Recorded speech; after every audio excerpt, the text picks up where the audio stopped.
All right, so get this. Today's deep dive is about, well, an online encyclopedia. You know the one, Wikipedia. I mean, who hasn't used it? But have you ever actually thought about how huge it is, how it even works, or its crazy history? We're going to dig into all that and uncover some surprising stuff about this giant information source. Yeah, it's more than just an encyclopedia, really. It's like this grand experiment in like collective knowledge, right? How do you take the knowledge of millions of people and make it into something that makes sense? That's what makes Wikipedia so interesting. Okay, get ready for this. Wikipedia is consistently a top 10 most visited website globally.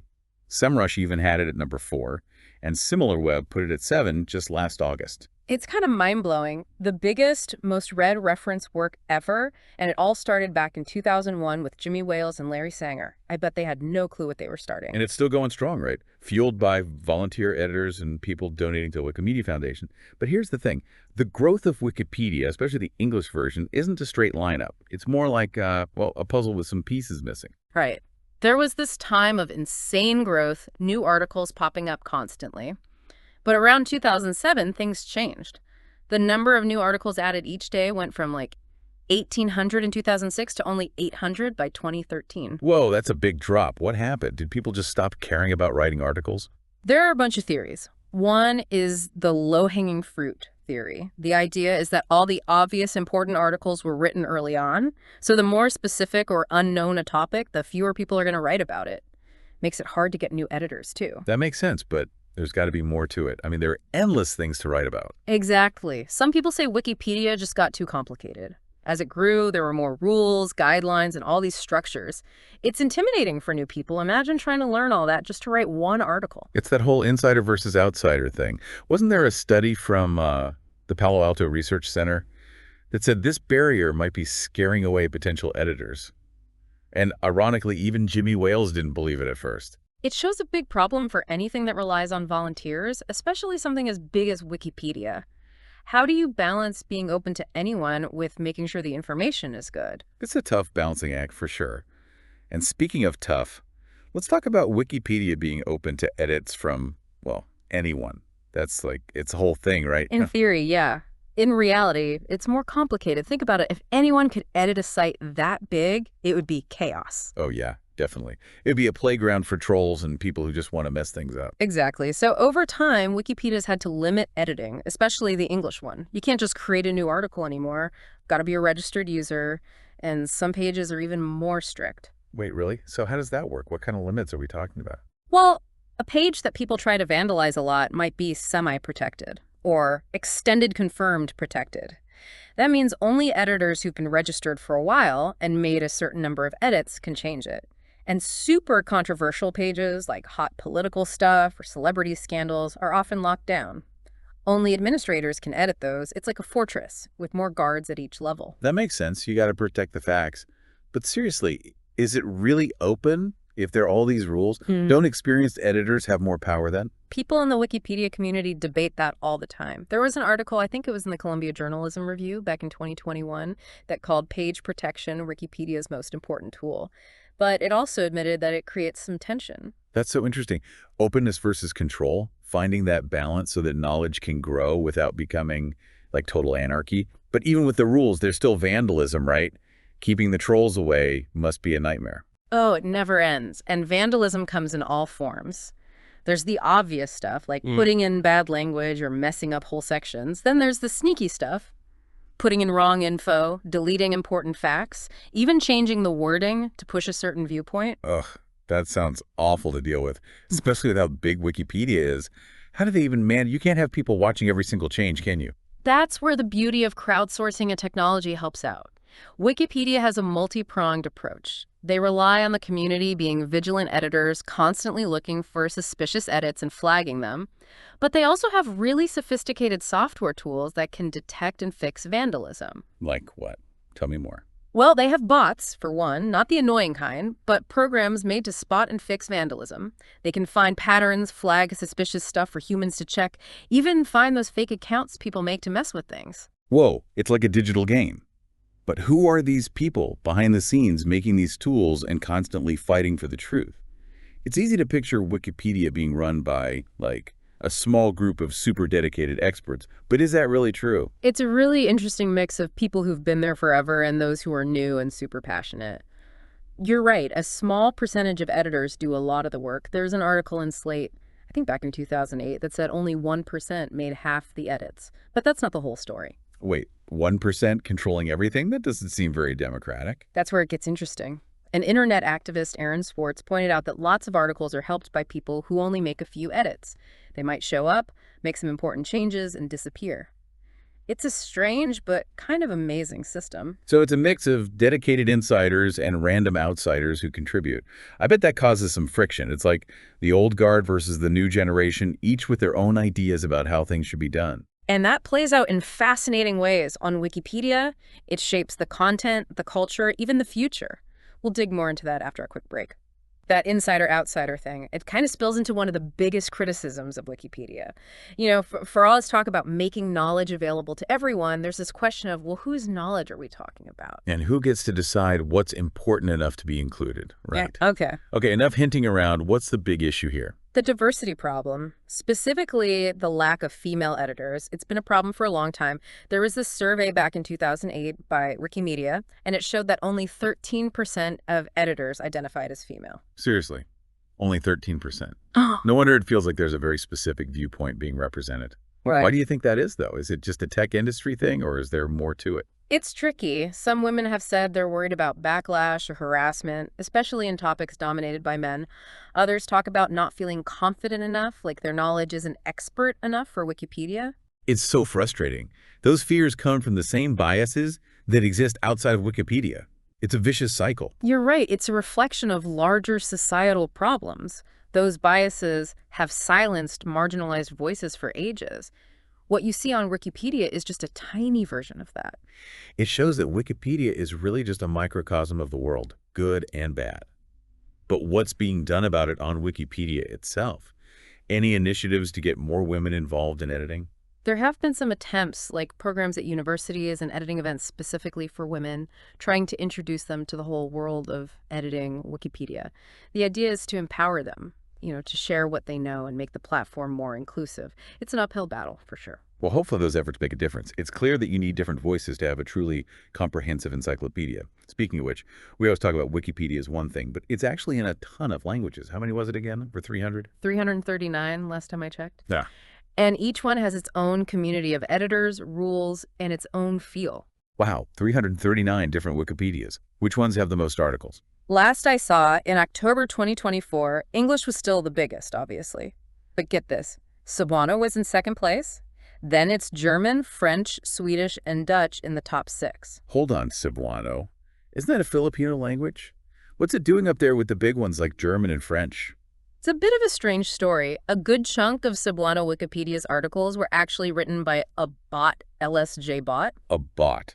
Like those annoying spam accounts. It writes whole articles. Not quite like those bots. LSJ bot is a program, and it can automatically make articles from existing data. It churns out articles about stuff like places, plants, animals. Think thousands of articles about rivers, mountains, birds, you name it. That's both really cool and a little scary. It makes you wonder, what does it even mean for an encyclopedia to be complete if bots are writing a bunch of it? Does that make the work of human editors less important? It's a huge debate in the Wikipedia world and beyond. Some people say bot-written content, even if it's factually right, lacks that human touch, the analysis and nuance. Others say it frees up human editors to work on more complex stuff that needs critical thinking and original research. It's kind of like the bigger conversation about automation replacing jobs, don't you think? For sure. And it makes you wonder, if bots are already shaping knowledge on Wikipedia, what does that mean for everything else we read online? How much of it is already being influenced by algorithms we don't even know about? Kind of creepy, honestly. It's a thought-provoking question. But for now, let's get back to the human side of Wikipedia. With so many different language editions, you'd think they'd all be doing their own thing. But that's not really the case, is it? Right, there's got to be some coordination, right? Especially with a project this big. How does that work? Is there, like, a Wikipedia headquarters somewhere? Not a real HQ, but there's a central hub online called MediaWiki. It's like the United Nations of Wikipedia. Editors from every language can discuss problems, share tips, and make sure everyone's on the same page. So even with all these separate language versions, they still try to work together. That's impressive considering how many logistical and cultural differences there must be. It really shows how powerful a shared goal can be. But it's not always easy. Working across languages and cultures has its own issues, especially with sensitive topics. Yeah, I can imagine. What's okay in one culture might be super offensive in another. How does Wikipedia, with its goal of sharing knowledge globally, deal with those kinds of situations? It's a constant balancing act. They're trying to be consistent across the board, but also respect local cultures. Like, how do you depict religious figures or historical events in a neutral way when what's considered neutral in one place could be super controversial in another? How do they even decide what to do? Do some language editions get more freedom in how they present sensitive stuff? There's no one right answer. Every situation is different, and it usually involves a lot of discussion and compromise between editors from different backgrounds. They might add disclaimers, show multiple perspectives, or change the wording to be more sensitive. It's wild to think about all those discussions happening behind the scenes, with people from all over the world trying to agree on these complex topics. It shows how hard it is, but also how important it is to try to create a truly global encyclopedia. It's an amazing endeavor, for sure, with both successes and failures along the way. And speaking of failures, we can't talk about Wikipedia without mentioning well, let's call them challenges, the criticisms, the arguments, the times things have gone wrong.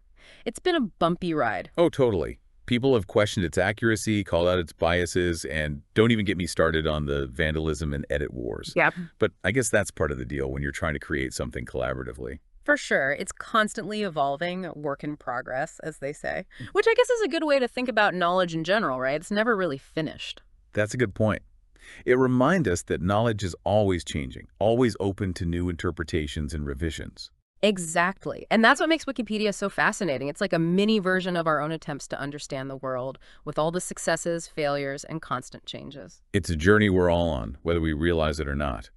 But let's talk more about those bumps in the road. What are some of the biggest criticisms Wikipedia has faced? We touched on the gender gap, but what else is out there? Accuracy is a big one. Early on, anyone could edit, which, as you can imagine, led to some, shall we say, interesting interpretations of the truth. Oh yeah, I remember those days. Citing Wikipedia in school was like a guaranteed F. Teachers acted like you just quoted a cartoon. It's true, it didn't exactly have a reputation for being reliable back then. But to be fair, they've made a lot of changes since those Wild West days. Stricter rules, more protection for certain pages, and better tools for finding and fixing mistakes and lies. So is it safe to say Wikipedia is now the ultimate source of truth? Can we ditch our libraries and just trust everything on Wikipedia? I wouldn't go that far. It's gotten a lot better, but it's still a work in progress. Mistakes happen, biases sneak in, and what's considered true today might be outdated tomorrow. Okay, so maybe don't throw out all your books just yet. Yeah. But how has Wikipedia affected those traditional sources of information? Has it made libraries and encyclopedias obsolete? People argue about that all the time. There's no denying that Wikipedia changed how we get information. Nobody's lugging around those giant encyclopedias anymore, and libraries have had to adapt to a world where information is everywhere. Makes sense. Why bother with those huge books when you can just Google it on your phone? Exactly. And for a lot of people, especially those who don't have easy access to libraries or good schools, Wikipedia is super important. It's like a window to a whole world of information they wouldn't have otherwise. That's a good point. But what about the role of actual experts? Has Wikipedia made it so that anyone with a keyboard thinks they're an authority on everything? That's another tricky one. On the one hand, Wikipedia lets anyone share their knowledge and contribute to our understanding of things. There are tons of examples of people who aren't academics or professionals but have specific knowledge and have made Wikipedia better. It's pretty cool, right? Yep. Anyone can contribute to the world's knowledge, no matter their background. That's a powerful idea. It really is. But there's also the downside.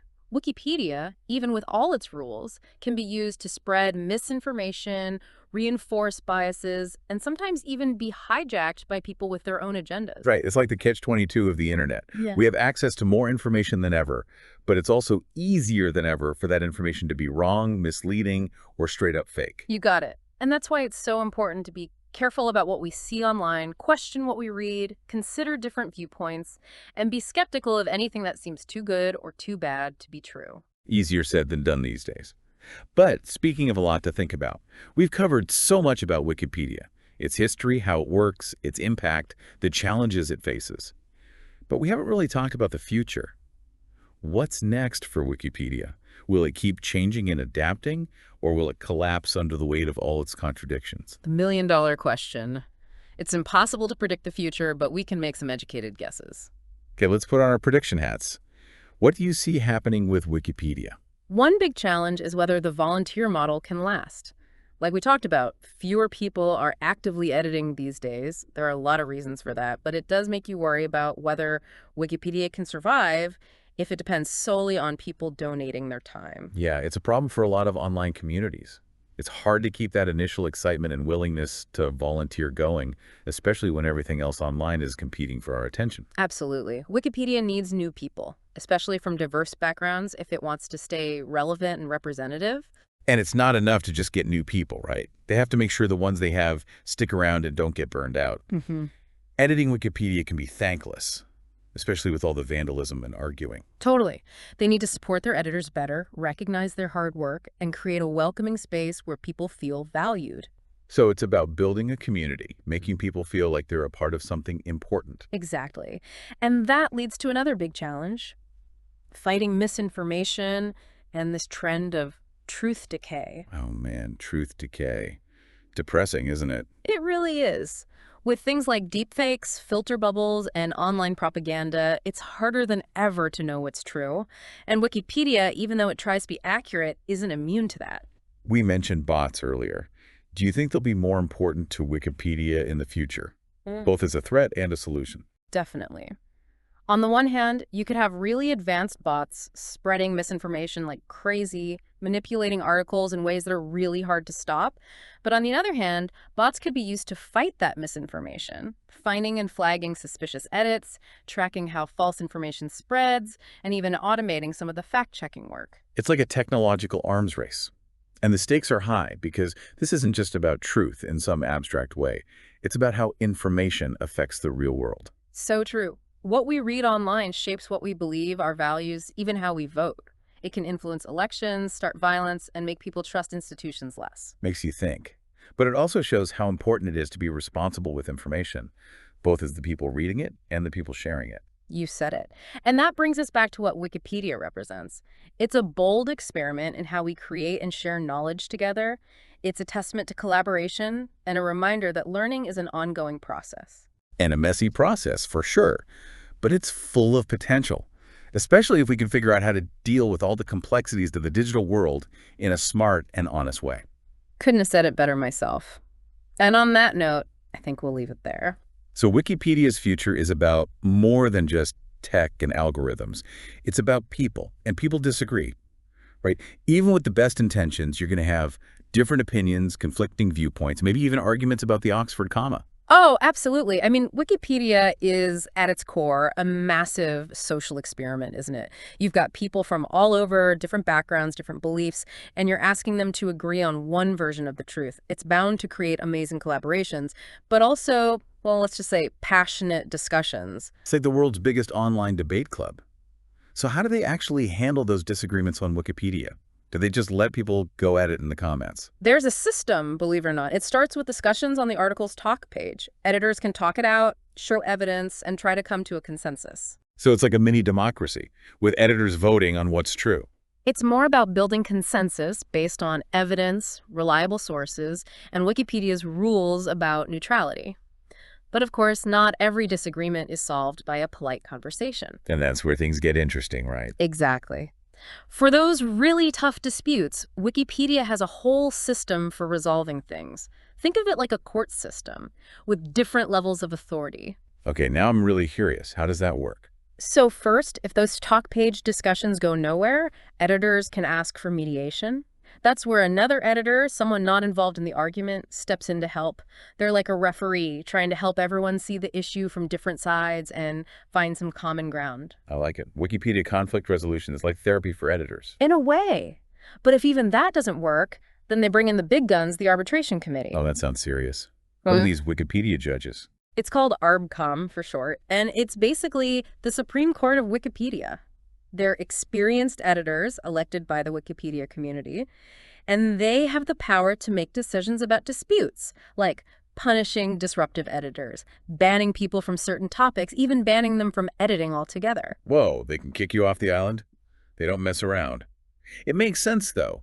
Wikipedia has to take this stuff seriously if they want to be seen as neutral and trustworthy. Exactly.